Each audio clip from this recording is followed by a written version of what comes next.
Hey, Haley. So this is in response to our video prompt this week.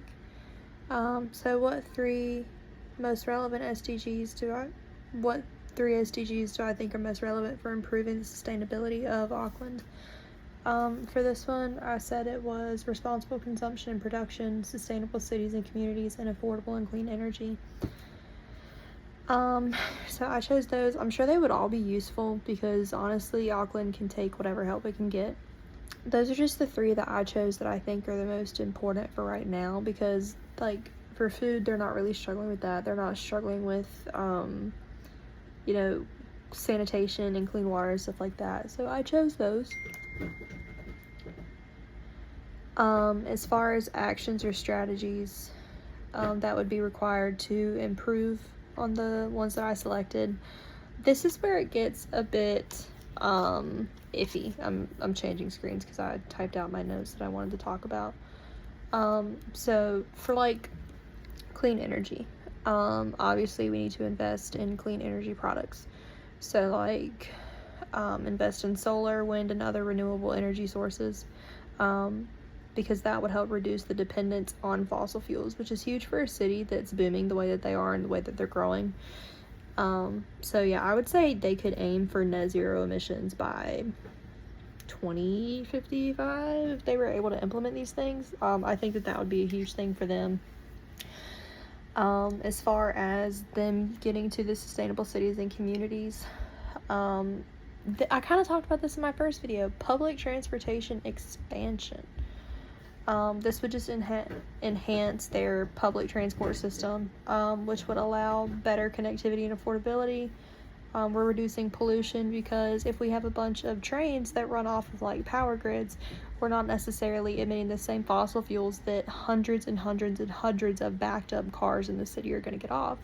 Because like I live near a city, and in the mornings, dude, it'll take like, I'm not even joking, like an hour and a half of just like sitting in traffic because the city's so big and like that's where everyone works. So I definitely think that would be one.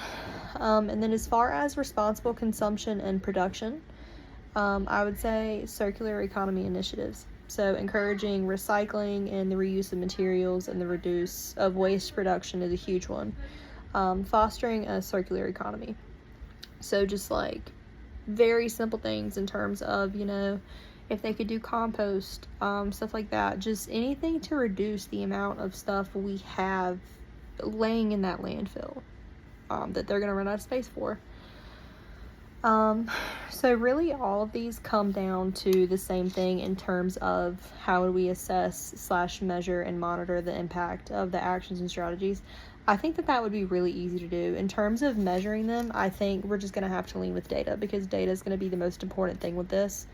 The other thing is going to be, it's like when I say data, I mean like we can measure the level of like emissions in the air.